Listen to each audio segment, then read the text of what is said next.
How's it going, Scrub Gamers? Welcome back to another video at Scrub Games, and today we have the next in our Understanding How to Build series, where we go over each of the leaders in a given set to help you understand how to build them to suit you and your playstyle.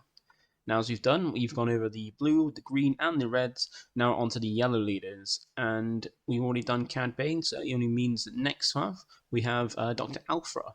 So if you're interested in looking how to understand how to build her, then feel free to keep watching. And also don't forget to like, comment, and subscribe. It keeps you updated with my videos as and when they drop. And by clicking the notification bell, as basically you can get alerts to when my videos do drop, or then watch them in at a later time that suits you best. So with that out of the way, let's go ahead and get into understanding how to build Doctor Aphra to suit you. And let's go ahead.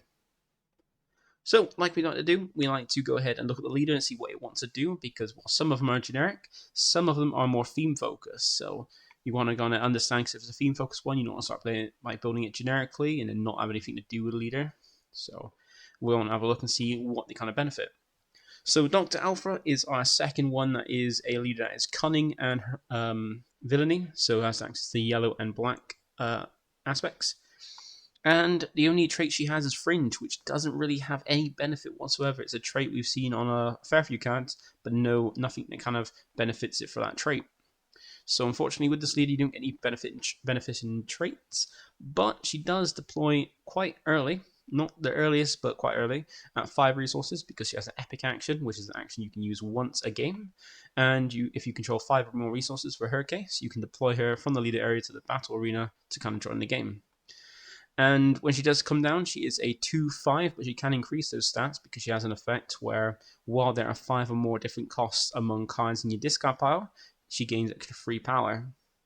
So she's usually a 2/5, but with a certain condition, she can be a 5/5, which is not too bad. Now, the stats aren't the greats. Like it's quite low stats, just as low as Sabine. They come out a little bit later. But the problem with the stats is not like low power is not too bad considering how quick she comes out. But then she can even increase her power to 5 power, which is pretty decent. But the thing is, she's got 5 health, which means she can easily be taken out by things like Takedown, which is a little bit of a shame, like come out and then be taken out before she even does anything.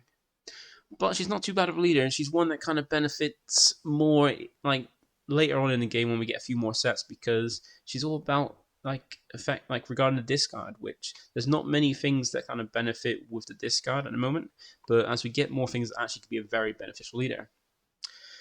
Because she has a weird effect as well, because when she's in the lead area, her effect is when the regroup phase starts at the end of the turn, then you discard a card from your deck. So it means you essentially self-mill yourself every turn. And this helps because then it helps you with both her effect to kind of increase the power and her when deployed effect, because she's one of those few that have a effect that kind of triggers just when she's deployed. And that effect is, when deployed, choose 3 cards in your discard pile with different names. So any 3 cards, but they have to have different names. So like you can't have pick the same card 3 times. You have to pick 3 different cards, 3 cards with different names. And if you do, you return one of them at random to your hand. So it can be like shuffling them together and let your opponent pick, or your opponent just like run like rolling a die, going 1, 2, 3, 4, 5, 6, depending on the die roll. Means that, but you get a random card, and if there's 3 cards you really want that can help in that situation, you can guarantee get at least one of them back to make use of, and that makes for a pretty nice effect. Again, be able to get back a specific card. Now, just looking at her skills, she doesn't seem the most amazing, not the best compared to some of the other ones, but she's one that, given just what she wants to do, she could be a leader that's very, very powerful in the future sets, given if we give more cards to kind of interact with the discard. But at the moment where we've got a fair few, she's not the most amazing, but she could work very well as a control leader, given that she can self her mill and kind of make it so with restock you can kind of keep your deck filled so you're not decking out, but also get to the point where you're always guaranteeing to get what you want. So that's the leader. And remember, they always come with a showcase. So we have a showcase with Doctor Aphra. We are quite dramatic change as well, going from quite like comic-y to more like a more graphic one. And this one's one that the art is pretty nice, just very bland background. I think she's in, say, like she's looking around a temple or something, but not the best art compared to everyone's like, say, Kylo Ren and Hondo. Once again, art subjective, so if you like it, fair enough. If you don't like it, that's also fair enough too. So There's no, because there's no like really benefits. She's more of a generic leader. There's no kind of benefits, no kind of like synergy with any like cards. But with a base, which is the only ever thing you have combined with leader, you get access to free aspects. And with these free, with the base as well, given the free aspects, you have 4 different combinations because already straight away your leader provides you with the black and yellow traits, being Villainy and also Cunning. And as well as that, with your base, you get access to a third trait, which gives you one of these 4 possible combinations. So with the possible combinations, you have access to with a leader and with a blue base, being Vigilance, you have access to black, yellow, blue. And Vigilance is a trait where it plays very defensively with the ability to heal, remove dangerous threats from play, and protect your base from enemy attacks. And this is an aspect that is perfect for people who want to play a very patient play style and also very grindy games. So if that kind of appeals to you, there'd be a nice way to go for a blue base with your leader. And with the next one, you have Command, which is green. So if you have access to that, you have access to black, yellow, and green. And Command is all about like ramping. So it's one of the aspect that wants to ramp up your resources to kind of increase them as quickly as possible. And Command is great if you want if you're one that likes to accelerate your resources and call upon lots of units or strengthen the units you already have in play. And this is an aspect that is a great one and perfect choice for players who want to overwhelm their opponents with a massive board presence. Because with ramping, you can increase your resources. You have more outside of just every turn be able to resource a card. You can increase them up, and then the more resources you have means you can play a lot of units on the board very quickly, or some big units early to start overwhelming opponents with overwhelming force. And if that kind of appeals to you, and is a great combination already with Cunning, you can kind of go with that if you want to. And then if you want to go for red, like a red base aggression base, then you have access to black, yellow, and red. And aggression, it's almost like the name suggests, is a very aggressive kind of aspect. And it wants you to attack with a maximum efficiency and dish out loads of damage. And that can be to units or to base. And it's an aspect that is a perfect fit for players who prefer a fast-paced game or fiery playstyle that like to break through opponents' defenses and throw damage towards them until victory is achieved. So if that kind of appeals to you, like just basically a lot of damage and kind of go in a very aggressive way, then aggression could be a good one. And then the last one combination you have is if you have a yellow base and have a Cunning base with it, you get access to both Villainy and also double Cunning, so you get access to 2 Cunning traits. Now, Cunning's a very nice one, and probably one of my favourite ones in the game, because it's one that is a kind of aspect that allows you to adapt to any situation on the fly with powerful and immediate effects, and have lots of tools for disrupting your opponent's game plan. Now, this is an aspect that is perfect for any player who likes to respond quickly to threats and have an answer to anything your opponent might throw their way. So, if you like any of those if you like that kind of situation, then a double Cunning is the way you go for you. And they also have their own little benefits, which we'll go over in a bit. But now, while you have these aspect combinations, in this game you can play whatever you want and put in your deck anything you want. There's no restriction to what you can put in your deck or what you can play. But when it comes to actually playing the card, there is something called the aspect penalty.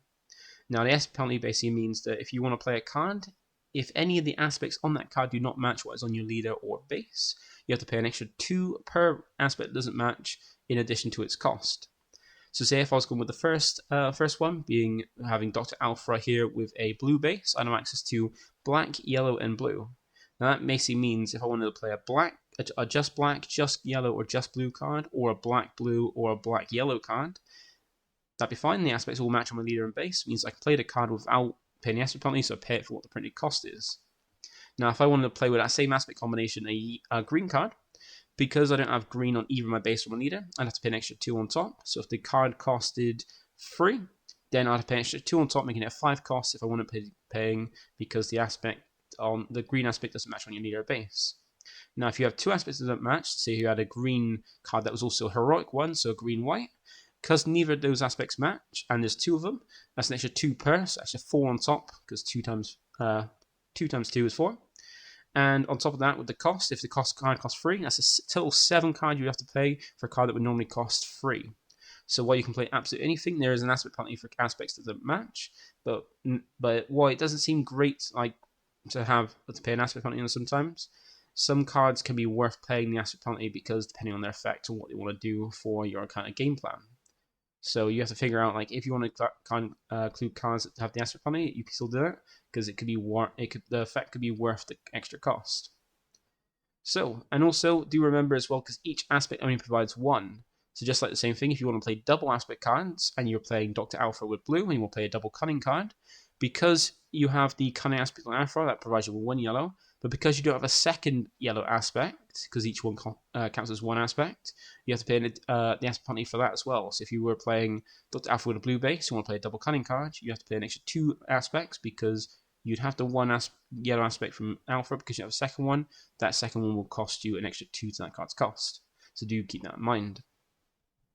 Now, before we do get into the effect, basically what each aspect provides and what the benefits of each are, let's get into having a look at the ratios. Because in this game, you can play up to 3 copies of a card, which means you can play 1 copy, 2 copy, or 3 copies, and there are benefits to each one. Now, 3 copies of a card are normally for cards you want to see as early as possible, or as many as possible as early as possible.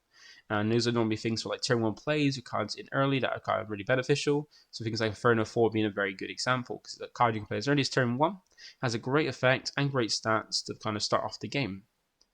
And then for 2 copies of card, these are cards that could be for like specific situations or later in the game, or even big boss threats. So there's be cards that maybe want to play later in the game that have big bosses, or cards that if you saw early, there wouldn't be a great situation, or you wouldn't be able to play them early. And then if you do see them early, you're either then resourcing them so you can basically, because you can't use them yet, and you'll be able quite late in the game where you can actually use them or benefit from them. Meaning that if it doesn't have smuggle, you won't have access to it again at all. Or keep it in your hand and basically making it so that the options you have are less because you're keeping a hold of a card for later game you can't play or isn't going to be useful, just to keep it for when it will be. So these are ones you might have a lower amount in your decks, that way you don't clog your hand and keep it so you're losing out on options because you're holding it off. And a good example would be Restock here, which really isn't a good card to have like early in the game, because even though your like leader is kind of milling you out at the end of the turn, you're not going to want to use it because all it does is put up the 4 cards from your discard at the bottom of your deck, and it puts them in a random order. But then you have to go through your deck because there's only, I think, 1 or maybe 2 cards. Make it the only one that, to my current knowledge, that allows you to shuffle your deck, or look for your deck and shuffle your deck. So that's only 1 card in certain aspects. Otherwise, you just put cards to the bottom of the deck, and it's not very, because it doesn't gain you anything, but it allows you to kind of help with the later game. So you don't want to see it until late game when you can use it with Alpha to hold off from milling out. And then you have the 1 copy of the card, which are usually tech choices, cards that give it like very useful in a very specific situation. And I put in for that specific situation, even if it happens 1 out of 10 times. You put in there, just see it, and then that's a card that if you do see it, the situation comes up, it's very handy. You've got it there. But if you don't see it, if you that situation doesn't come up, if you don't see it, you don't care. And if you do see it, you can always resource it because then it's just an easy resource. So hopefully that helps you understand if you want to have any card in 3, 2, or 1 copies of it, and help you with your deck building. So now that's out of the way, let's go ahead and have a look and see what the benefits of each aspect are to see which one suits you and your playstyle best. So first of all, we like to go over the double aspect because these are ones that are very give you a lot limited card pool and have difference in what you want to do, because while you have less of a card pool, you have access to some powerful cards, and double Cunning is probably one of the strongest in double aspect combinations, of the double aspects in the game so far. And the thing was, within set 1, you have a lesser card pool. Say you wanted to went for yellow and blue as your aspect combination with, of course, the heroic or villainy. You have access to all the yellow cards and all the blue cards, which give you a big card pool. And even in set 1, that was quite a large card pool to have a decent amount of cards. With set 1, you have a very limited card pool as it is because you only got 1 set. But in double aspects for set 1, you basically, to go in double aspect, you'd lose access to a whole different aspect just to have access to 3 double aspect cards, being in for set 1, Bodhi, Cantina Bouncer, and Cunning. Now, limit card pool for these cards, you got to think, is it worth it? For set 1, these were absolutely worth it because these were all playable, all very strong, all very playable, and the best double aspect in the game for set 1. But now with the second set, we've got double the amount of everything, double amount of yellow, all that kind of stuff, double the amount of cards because of the second set, meaning that now, unlike in set 1 where only 1 leader in each aspect were great at using the double aspects, now is more of an option to all the different leaders to kind of try out. And with set 2, we do get some more double aspects. Unlike the other aspects, we don't get an extra 3, we only get an extra 2 because the first 3, but I imagine because the first 3 that we got in set 1 were all very powerful, all very used, all of them were actually used. they kind of thought it's a bit stronger than the rest. We'll just give him 2 cards, and there is never a card in the set that you do that is kind of double aspect, but it's more only involving smuggling, and it's not one that I feel it goes great with Doctor Aphra, so I didn't think about putting it in. But I have put in for any one of the leaders that kind of is a benefit to, which we'll see soon enough. And remember, with each aspect, you get a base as well, because to get those 3 aspects, you need to go with your leader at a different base. And for each base in the game, from set 1 we had rare bases at 25 health, and then we had 30 health bases. And with set 2 we didn't get any new rare bases, just more 30 health bases. So the 2 options for a base is the 30 health base with no effect, or a 25 health base, but then at sacrifice of those 5 extra bits of health, you have access to an epic action, being a never action like the deploy from leader, that you have access to once a game. And for yellow, it isn't the best because it's Jealous City, and its epic action is give a non-leader unit -4 power for this phase. So you'll notice that the rare bases don't really interact with leaders, and this one isn't the best because it's not too bad. It could be better in future, but not great at the moment, because you can make something weaker, so you can make it so something you want to take out does less damage while you're trying to take it out, or something your opponent has is like less powerful for that phase. So it depends. So when it comes to these effects, you got to think about, does the epic action warrant for you and what you want to do the less loss of 5 health. So you got to think about that when it comes to deck building. Now for the double aspects, for set 1 you were provided with Bodhi Rook, Cantina Bouncer, and Cunning. Very powerful double aspect cards. And Bodhi being a very good stats to its cost, free cost, free, with a great effect. When it's played, you get look at your opponent's hand and take a card out and make him discard a card that is a non-event unit from the hand. So that could be any event or upgrade from the hand. That's very good, but as early as turn 2, and it's made for a very good one because it's very good stats to actually do stuff and also disrupt your opponent's plan by making them lose a card they otherwise didn't want. So things like resupply when a deck has got a ramping strategy, or like control decks ripping out events and losing cards because they're quite heavy on events and things like that. Very good card. Then you have Cantina Bouncer. This was a 5 cost, 3/5, so not the best stats, but it had a nice effect where when played, you return any non-leader unit back to its owner's hand. So that'd be one of your opponent's cards to put them back, so they set back a turn. Because remember, when things come in, they come in played rested, unless otherwise stated. So you can kind of set them back a turn by bounce it back to the hand, and then you have to play it back out again, paying the resources and sending them back a turn. Or you can do it to your own cards, put back cards back in your hand that you want. So the cards that are close to being defeated, that you kind of want to have back in your hand, like loot, so they don't die, go back to your hands, you can play them out fresh, or even things that want to have a when played effect to kind of trigger those again. And then you have Cunning. So every aspect had one of these double aspects events, which are a 4 cost event named after the aspect itself, so Cunning in this case. They give you 4 options that are always pretty strong, and you could choose any 2 of them and resolve them in any order. And Cunning had the best one because all 4 options were absolutely phenomenal, and the options were either return a non-leader unit with 4 or less power to its owner's hand, so any one, your opponent's or yours. So it's against him as Cantina Bouncer, setting your opponent's cards back, or putting something back in your hand to basically use again and replay. You can give a unit +4 power for the phase to basically just put a bit more power into a unit, so it attacks a little bit harder, does more damage to help you take out a unit that was maybe a little bit out of reach, or more damage to your opponent's base. Or the other option was exhaust up to 2 units for a bit of control, exhausting 2 of your opponent's cards that you can't really use or attack that phase. And the last one being making your opponent discard a random card from the hand. So a bit more hand control, which is very nice, one of the kind of identities of yellow in the game. Now let's do the 3 cards you got in the first set. And with the set 2, we got the extra 2 of them, being a new adventure and final showdown. And these are pretty nice ones. A new adventure being a nice one where you can return a non-leader unit that costs 6 or less to its owner's hand, and then its owner may play it for free. So this allows you to basically reuse things that have when played, and also if they've got damage on them, if they attacked, you can bounce back to your hand, play them back out, so that way the damage is gone because they're brought in as a fresh new card, which is really nice. Or trigger it when plays, or even things like with Boba Fett's Fire Spray. It's a card that comes out basically readies himself when he comes out if you control Boba as a leader or a unit. So with a Boba leader, you can basically have it down, swing with it, bring it back out, it comes back inactive, and then you can attack again with it for a bit of a nice strong play. And you've got Final Showdown. This is one where now if you're playing against double aspects for Cunning, you have to think about if they've got 6 resources, do you just take the initiative or do you wait to see if they use some resources first?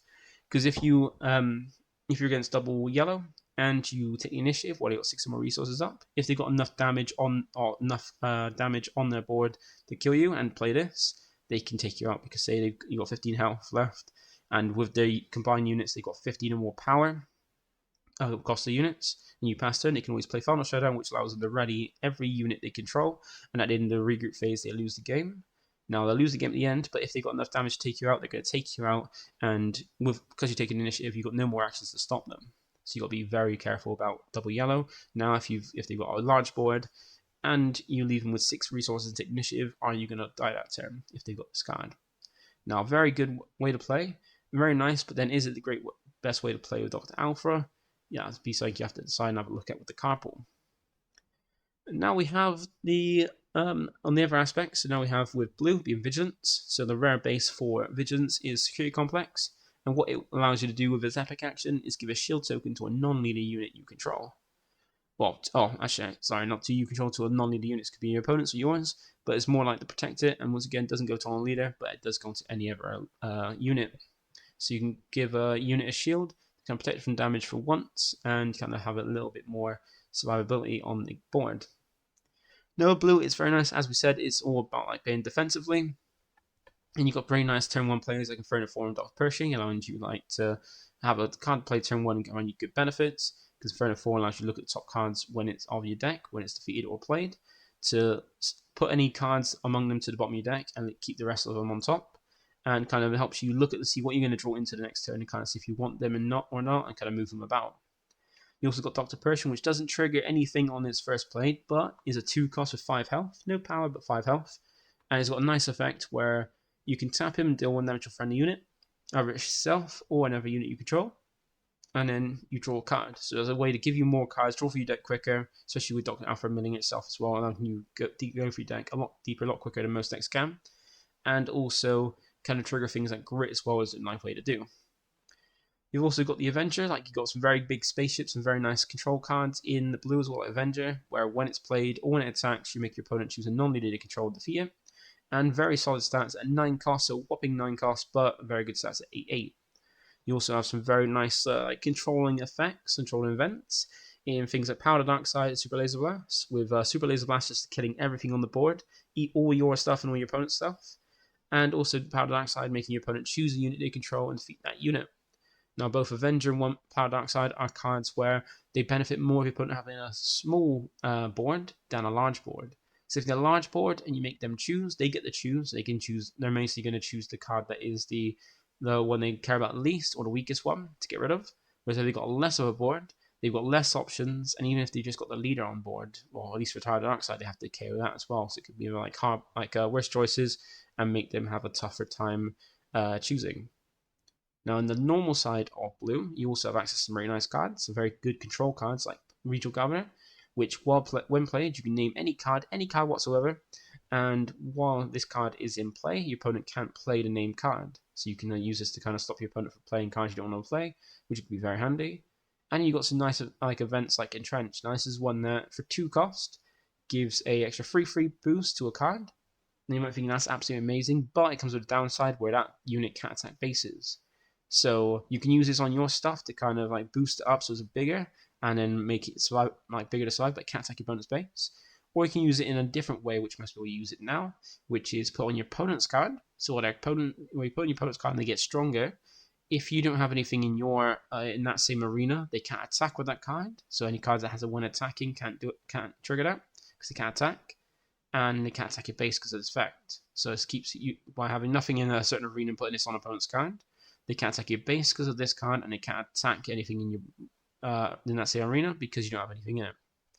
And not only that, but blue comes with a load of events that allow you to just take out cards, instantly defeat things. So you got things like Takedown and Fell the Dragon, being 4 cost events that both allow you to take down cards, certain kinds of ones.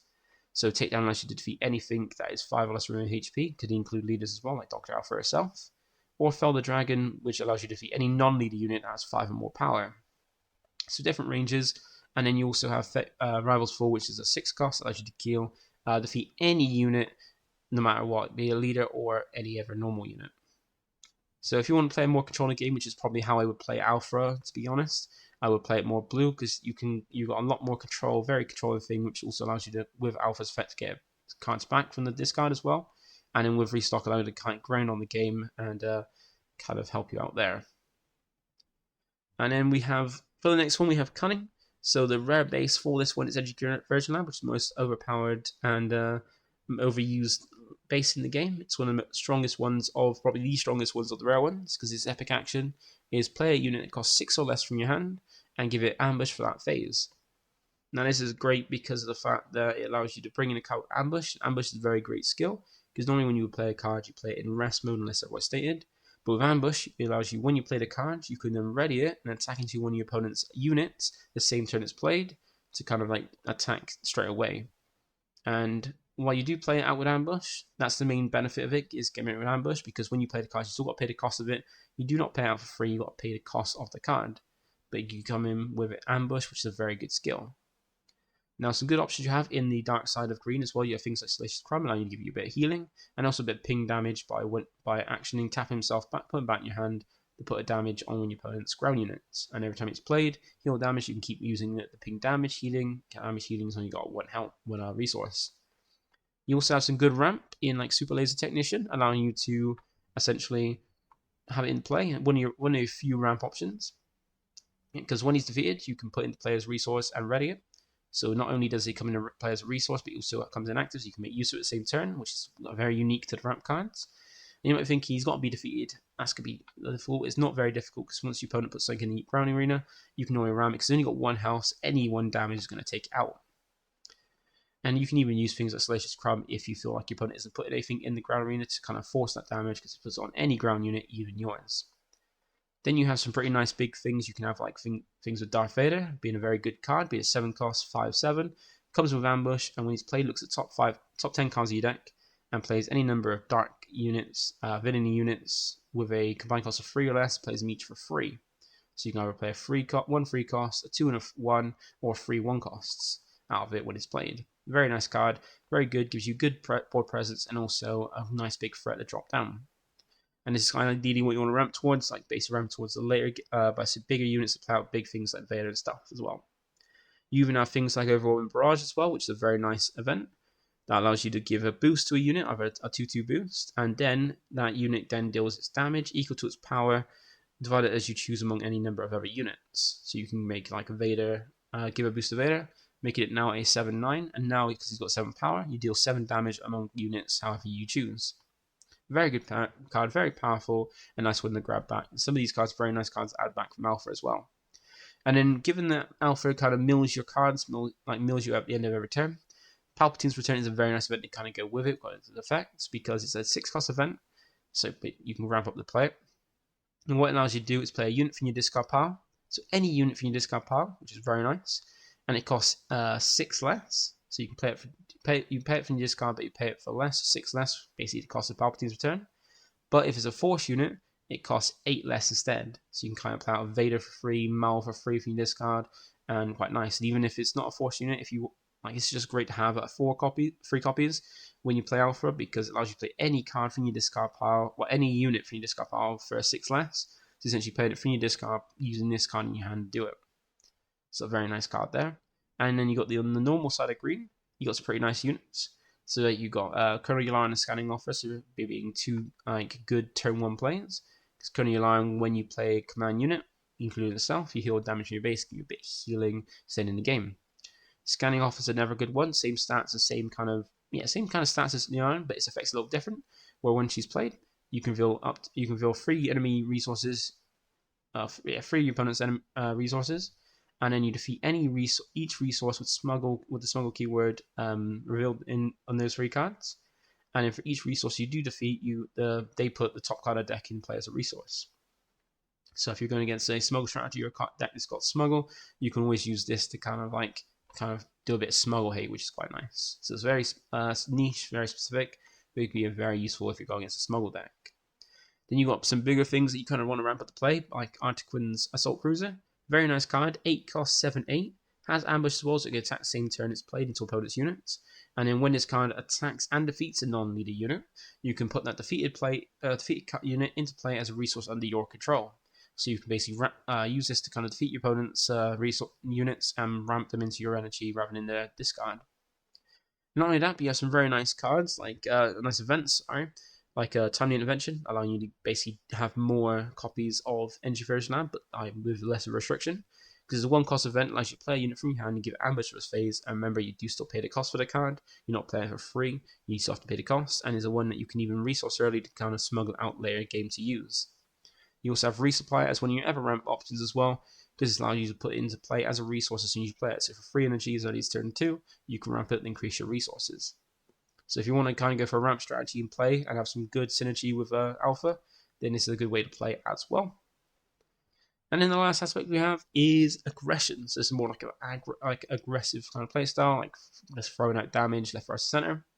And the rare base for aggression is Target Town. And what this does for its epic action is allow you to deal 3 damage to a damaged non-leader unit. So again, doesn't interact with leader, but it doesn't just outright throw out 3 damage on something for free for next to nothing.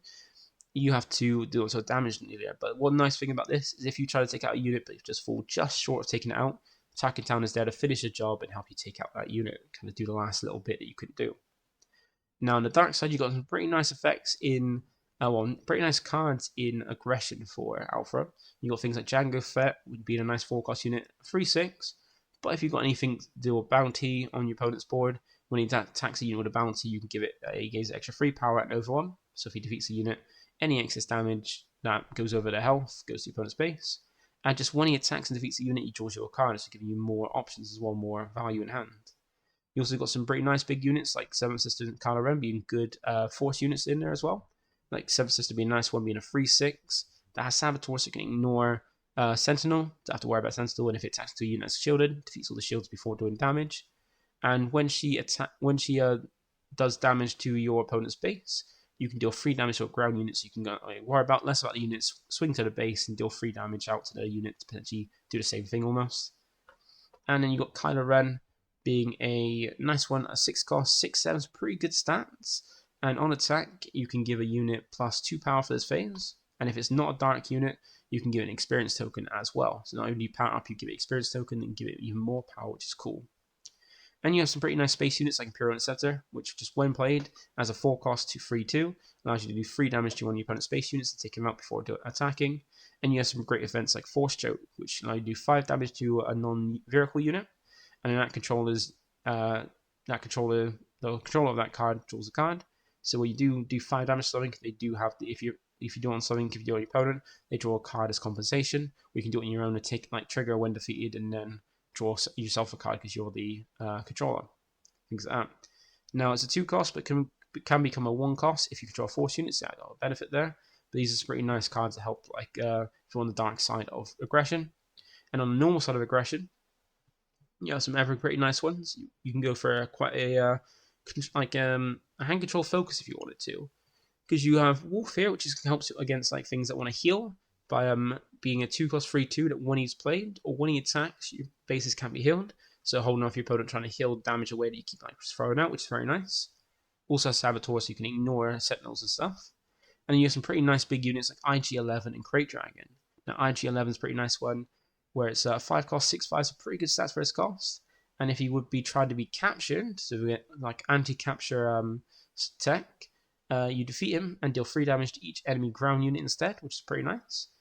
And then on attack, you can deal 3 damage to a damaged ground unit. So if something's damaged, you can do 3 damage. So it kind of works as like a constant Tarkin Town, which is while he's on the board, whenever he attacks, does 3 damage to something that's damaged on the ground. You got Crate Dragon as well, which is a whopping 9 cost, but with solid stats at 10/10. You know, it's a very late game one, but it could be worth it. Because it's got Overwhelm, so it does piercing damage and any excess damage to a card, exceeding their health because of their base. And it's got a very nice effect where when your opponent plays any card, you can deal damage to that equal to that card's cost to their base or ground unit they control. So your opponent wants to play a 10-cost card. That's 10 damage either going to a base or ground unit just for playing a card, which is fantastic. Then you got some also really nice events. You got Open Fire, just one that can just dish out damage. So for 3 cost, deal 4 damage to a unit. And then you got Forced Surrender being a nice one, a 6-cost that helps with a bit more hand control, gains you more cards and makes your opponent lose some cards. Because it allows you to draw 2 cards, and each opponent whose base you've damaged this phase discards up to 2 cards from the hand. So a very nice way to kind of like, if you can get through a little bit of damage to your opponent's base, you can then draw up 2 more cards and make your opponent discard 2 as well. It's a very nice card there. So if you want a very more hand control-y or very aggressive way to play, then aggression could be a good one for you. Now the thing is, we don't have too many things out, because she's only got a fringe trait as her trait. You haven't got many cards that can kind of benefit from Doctor Aphra. It's not things like, she's not a rebel, so she doesn't benefit from rebel. Not imperial, doesn't benefit from things like not even underworld. Doesn't benefit from many traits. But in the dark side and in the no aspect cards, there's still some cards that kind of help benefit from her effect, because she's all about discarding top card of your deck. You got things like, if you want to go for a more hand control route, in the dark side there's no bargain, which is a trick event. 3 cost, makes each opponent discard a card from hand where you draw 1. So you make your opponent discard 1 where you draw 1 card. So you've gone up, you've kept your hand the same size, but they've discarded a card, so they've lost some options.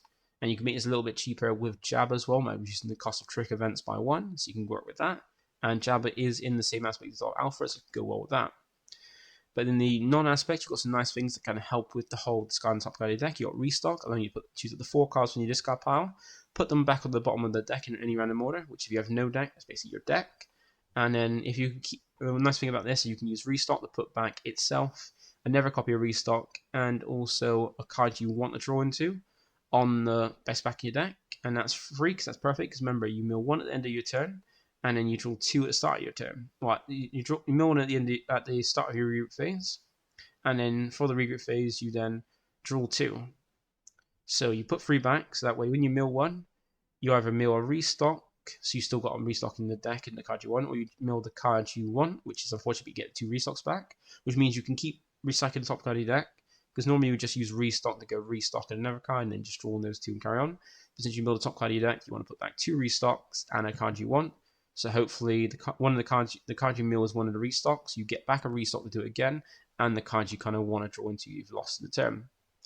And also, you have Street Gang Recruiters. So if you go for Underworld Focus in your deck, this is a nice way. It's a 5 cost, 4/4. It allows you, when played, grab back an Underworld card from your discard pile to get back some of the cards you might have milled from Aphra. So there's not many things, but currently this is what we have for some strategies outside of the aspects. So the ones that are just Villainy or no aspects to kind of help with Doctor Aphra's skill. Now you might be thinking, what does Doctor Aphra herself provide? What does she provide in the heroics? The Villainy side of Cunning, and what does she provide in just Cunning? Well, you got some really nice cards to go for a very control focus in her own aspects. So you got things like Bazine being a very good turn 1 play that you can even resource if you want to and kind of smuggle in later. And she adds some more hand control options by when she's played. You get a look at your opponent's hand, choose any 1 card in there and discard it. And if you did discard a card, they draw a card back. And if you're thinking you don't really do anything, you discard a card from them, but they've drawn the card back, what's the point? Well, the thing is, you get some hand knowledge, so you know what they've got in their hand, so you know what they've got as options to play. And also, you ditch something you don't want them to have at their hand, so it could be their only turn 1 play. And unless they draw into another one with that card they draw, they haven't got anything to turn 1, or disrupting from the strategy, hitting a card they don't want to lose. Very good card, very nice, and very good turn 1 play.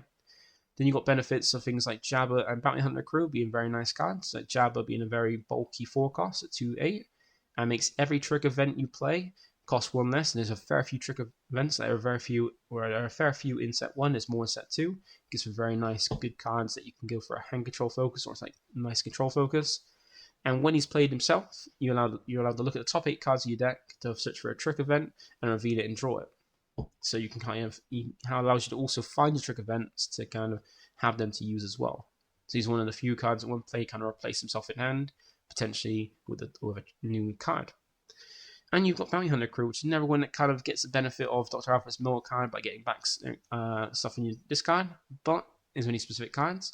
Because it's a whopping 6 cost, so very high, and 4/4 to stats, which isn't amazing, but it does have Ambush that can attack straight away, and when played allows you to return any event from your discard pile back to your hand.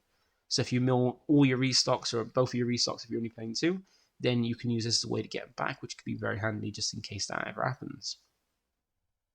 And then we have Frozen in Carbonite as a nice upgrade. This is a nice very control one that kind of hold off your opponent's stuff by being a 3 cost that puts onto a card that doesn't give it any boost to its stats, can't attach to a non-leader, but when you attach it to a unit, when it's attached to a unit, it can't be ready, so it can't restand at the end of the turn. And when played, when you play it on a unit, you exhaust that attached unit.